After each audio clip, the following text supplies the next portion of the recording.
এসেছিলো এখন first Cry থেকে। বেশি এক্সাইটেড থাকে যখনই বেবির জামা কাপড় আসে, তাই না? আলটিমেটলি টেবিল ক্লথটা পেয়েছি ওখানে।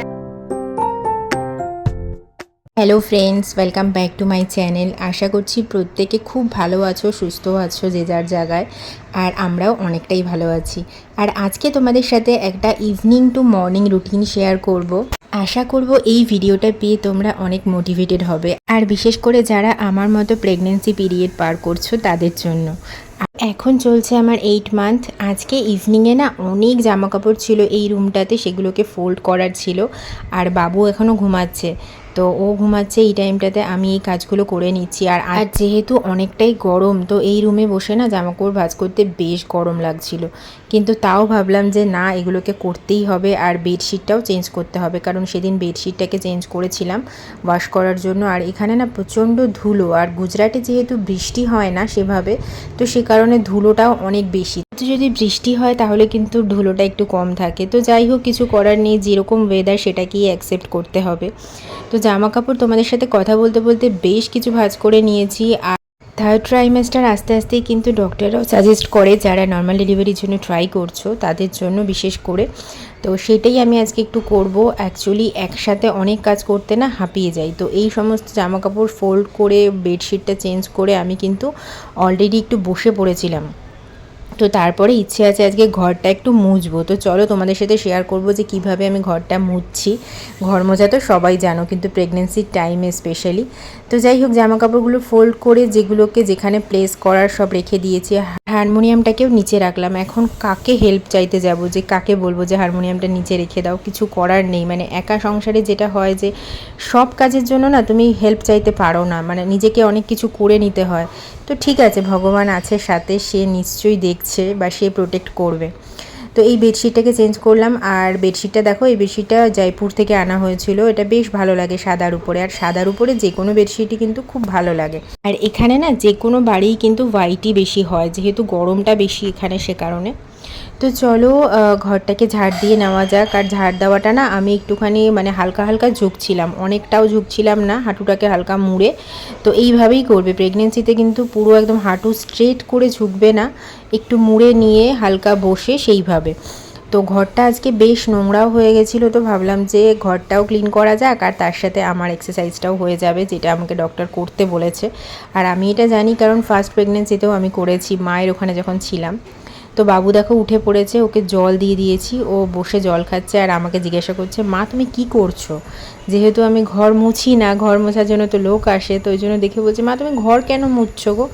তো আমি বললাম যে এখন মুছবো, কারণ ঘরটাকে একটু পরিষ্কার রাখতে হবে। ওকে তো অত এক্সপ্লেন করে এখন বলতে পারবো না, তো সেই কারণে ওটাই ওকে বলে দিয়েছি। আর যাই হোক, দেখো ঘর মোছাটা কিন্তু আমি হাঁটু মুড়ে মুছছিলাম। আর অবশ্যই কিন্তু হাঁটুটাকে পেটের উপরে চাপ না দেওয়া, কারণ পেটের উপরে যদি চাপ দাও তাহলে কিন্তু বাচ্চার কষ্ট হবে। তো আমি কিন্তু দুদিকে একদম হাঁটুটাকে চেপে নিয়ে জাস্ট পেলভিক এরিয়াটা ওপেন হওয়ার জন্যই কিন্তু এই এক্সারসাইজটা করতে বলে।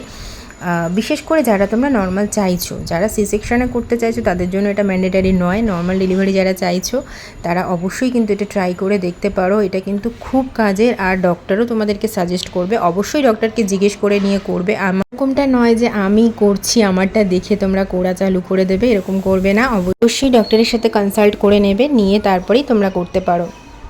তো যাই হোক, এই রুমটা মোছা হয়ে গেছে। তো আমাদের যেহেতু এখানে 3 বেডরুম আর একটা বড় হল, 2টো বাথরুম, তো আমি না আজকে শুধুমাত্র 2টো রুম পরিষ্কার করলাম, মানে মুছলাম। আর এখানে বড় যে হলটা সেটাকেও ক্লিন করলাম। তবে এই যে আমাকে মুছতে দেখছো না, মুছতে মুছতে না আমি বেশ ঘামছিলাম। আর ঘামার পরে জাস্ট যখন আমি স্নানটা করে এসছি না, আমার খুব রিল্যাক্স লাগছিল, মানে ঘামটা যেহেতু শরীরের গরমটা বেরিয়ে গেছে, তো সে কারণে। আর অ্যাকচুয়ালি প্রেগনেন্সি টাইমে গরমটা তো একটু বেশিই লাগে নর্মাল মানুষের তুলনায়, তো সেই কারণে অনেকটাই ফ্রি লাগছিল। তো এসে দেখো চেঞ্জ করে নিয়েছি, স্নান করে এসে গা তো ধুতেই হবে, কারণ এত গরম যেহেতু। আর আজকে না একটু বেরোনোরও আছে। আর তোমাদেরকে একটা জিনিস শেয়ার করি, দেখো এটা আমি নিয়েছিলাম ইয়াররিং রাখার জন্য, আলাদা আলাদা সেকশন রয়েছে। ইয়াররিংয়ের বক্সটা একদিন তোমাদের সাথে ভালো করে শেয়ার করব যে আমি কিভাবে রেখেছি ওটাতে। আর আজকে না আমরা অ্যাকচুয়ালি বেরোবো, একটু ডিমার্ট যাব।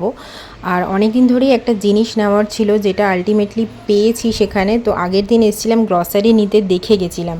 তো আগের দিন না আমার আর ইচ্ছে করেনি দাঁড়িয়ে নেব, তো সে কারণে আজকে এসছি যে এইটাকে আমাকে নিতেই হবে, কারণ প্রায় 2-3 বছর ধরে আমি ওয়েট করছিলাম এটার জন্য।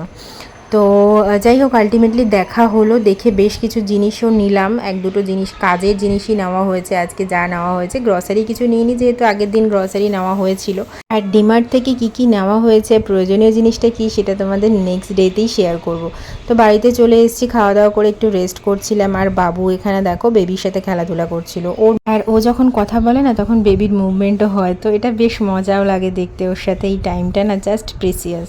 এরপর চলে এসেছি নেক্সট ডে মর্নিং। তো সকালে ঘুম থেকে উঠে যেরকম তোমাদের আগের ব্লগেও শেয়ার করেছিলাম যে আমি কিন্তু এখন আর গরম জল খাই না, যেটা আমি সবসময়ের জন্য একটা হ্যাবিট ছিল গরম জল খাওয়ার, সেটা আর পারি না এখন খেতে, যেহেতু এখানে গরমটা বেশি আর না ইচ্ছেও করে না। ওই যে ঠান্ডা জল মিক্স করে খাওয়া। আর তারপরে আজকে খাচ্ছিলাম মৌরি, মেথি আর মিছরি দিয়ে ভেজানো, সারা রাত ওভারনাইট সোক করা সেই জলটাই খাচ্ছিলাম। আর এটা না ফ্রিজে রাখা ছিল, সে কারণে ঠান্ডাও ছিল। তো রিদ্ধির জন্যও রেখেছি, বাবুকেও দিয়ে দিলাম। ওকে না একটু ডিফারেন্ট টাইপের গ্লাসে দিলে ও খেতে একটু পছন্দ করে আর খেয়েও নেয়, তো ওকে এই গ্লাসটাতেই আজকে দিলাম। এই গ্লাসটা ওরই আনা হয়েছিল। তো ওকে জলটা দিয়ে আমি স্নান করতে চলে গেছিলাম। স্নান করে চলে এসেছি, এখানে তুলসী মন্দিরে জল দেব। তো তুলসী মন্দিরে জল দিয়ে এই সকালের ভাইবসটা না খুব ভালো লাগে। আর ঠাকুরের সামনে বসে জাস্ট একটু 5 মিনিট বা 2 মিনিট, যার যেরকম সময় থাকে, একটু প্রে করে নিলে না মর্নিংটা এত পজিটিভভাবে যায়। তোমরা অবশ্যই ট্রাই করে দেখো, রুটিনটা খুব ভালো লাগবে। এইটা আসলো এখন ফার্স্ট ক্রাই থেকে। তবে এখন তোমাদেরকে দেখাবো না, বেবির যা যা শপিং করা হচ্ছে সেগুলো আলাদা করে একটা ভিডিও বানাবো, পরে শেয়ার করবো তোমাদের সাথে। রিদ্ধি বেশি এক্সাইটেড থাকে যখনই বেবির জামা কাপড় আসে, তাই না? তো কিছু কিছু জিনিস নেওয়া হচ্ছে, আর এটা আজকে লাস্ট, এটাই এসছে। চলো দেখে নেওয়া যাক, পরে শেয়ার করবো তোমাদের। একটা জিনিস এসেছে রিদ্ধির জন্য, এটা তোমাদেরকে দেখিয়ে দিলাম। এটা তো আমি জানিই না যে এটা অর্ডার করা হয়েছিল। This is for you. Now, happy little পান্ডা।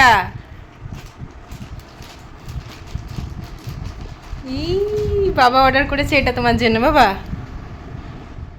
এরপর চলে এসেছি রান্নাঘরে খাবার বানাতে, সকালের ব্রেকফাস্ট করব, আর তার সাথে একটু জলও খেয়ে নিচ্ছিলাম কারণ গরম লাগছিল প্রচণ্ড।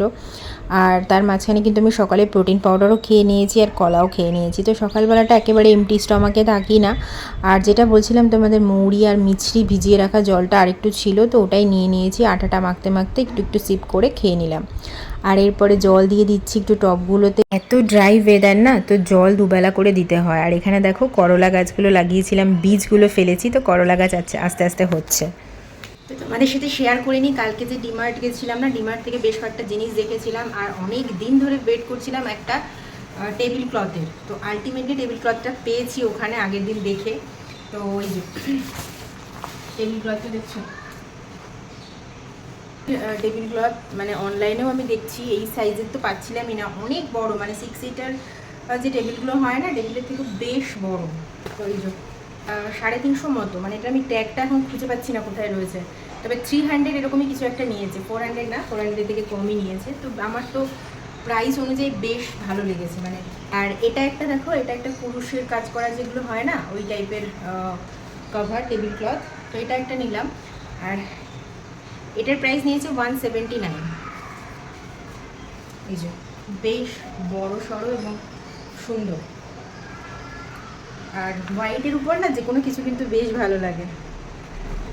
এই যে এটা হচ্ছে কুশন কাভার, রিদ্ধি বায়না করছিল যে মা একটা কুশন কাভার নাও। আর এটা নিয়েছে 89 রুপিস। এটা কিন্তু একদম পিওর ভেলভেটের, এত সফট কাপড়টা না, খুব ভালো। এটা নেওয়া হয়েছিল। আর এই যে এই একটা পিলো কভার নেওয়া হয়েছে, এই কভারটা এত সুন্দর, প্রিন্টটা লাগছে না, দেখে আমার ভীষণ পছন্দ হয়ে গেছিলো। তো এটা ভাবলাম যে একটা নিয়ে নিলাম। এটা নিয়েছিল 49 রুপিস, কটনের। তবে কটনটা একটু মোটা কটন, তবে ধুলে আস্তে আস্তে কিন্তু বেশ নরম হয়ে যাবে যে এই টাইপের কটন। আর এখানে নেওয়া হয়েছে দুটো হ্যান্ড টাওয়াল মোছার জন্য। তো এইগুলো নিয়েছে 70, এটা নিয়েছে 79, আর এটা নিয়েছে 39, হ্যাঁ এটা নিয়েছে 39। তো কোয়ালিটিগুলো কিন্তু বেশ ভালো। আর এটা একটা কিচেনের জন্য নেওয়া হয়েছে। আর এই যে এটা একটা কভার নেওয়া হয়েছে। আর এই যে ব্যাট বল নেওয়া হয়েছে, আর একটা তার সাথে ফুটবল নেওয়া হয়েছে। রিদ্ধি আর ওর বাবা খেলবে দুজনে মিলে। এই যে সিটে মানে চেয়ারে বসার জন্য এরকম টাইপের একটা নেওয়া হয়েছিল। এটা নিয়েছে 99 রুপিস। তো 99-এ রিদ্ধি যেহেতু হাইটটা একটুখানি নিচু হয়ে যায়, খেতে বসলে ওকে নিচে কিছু একটা দিয়ে দিতে হয়, তো সে কারণে এই জিনিসটা কিন্তু খুব ভালো হয়েছে। এটার মধ্যে ওকে বসিয়ে দিলে এটাও তো আরামসেও খেতে পারবে। এটার জন্য এই কাভারটা নেওয়া হয়েছে। এই কাভারটা নিয়েছে এটা নিয়েছে 59 রুপিস। তো 59 রুপিসের আন্দাজেও কিন্তু বেশ ভালো, মানে হালকা ভেলভেটি টাইপের এবং মোটা আছে কাপড়টা। এই হচ্ছে শপিং। আর হ্যাঁ, বেবির জন্য নেওয়া হয়েছে দুটো জামা, দুটো তিনটে প্যান্ট নেওয়া হয়েছে। তো সেটা তো আমাদের আলাদা করে ব্লগে দেখাবো, যেটা বলছিলাম আমি আগের ভিডিওতে। এছাড়াও ডিমার্টে আগের দিন গেছিলাম, বেশ কিছু গ্রসারি শপিং করা হয়েছে। তো সেগুলো আর এখন এই ভিডিওতে দেখাচ্ছি না, লং হয়ে যাবে ভিডিওটা অনেক। তো সেগুলো পরবর্তীকালে দেখে নেবেন। গ্রসারি আনা হয়েছে বেশ কিছু, গ্রসারির আইটেম আর কি দেখাবো। আর এখন টিফিন করব, একটুখানি পরোটা বানিয়ে নেবো, আটা মেখেছি। কী হয়েছে, কী হয়েছে? তো তুমি এখনো জলটা খাওনি? দেখো কখন দিয়ে গেছি, জলটা এখনো শেষ করেনি। চলো তাড়াতাড়ি ফার্স্ট। বাবুর সাথে একটু বসে টাইম স্পেন্ড করে চলে এসেছি বানাতে। মাঝে মধ্যে ওকে একটু সময়ও দিতে হয়, কারণ একেবারে সামার ভ্যাকেশন চলছে, স্কুল ছুটি, অনেকটা টাইম বাড়িতে থাকে। এখন তো আমি এদিক ওদিক ওকে নিয়েও যেতে পারছি না, তো নিজেকেই টাইমটা একটু দিতে হচ্ছে।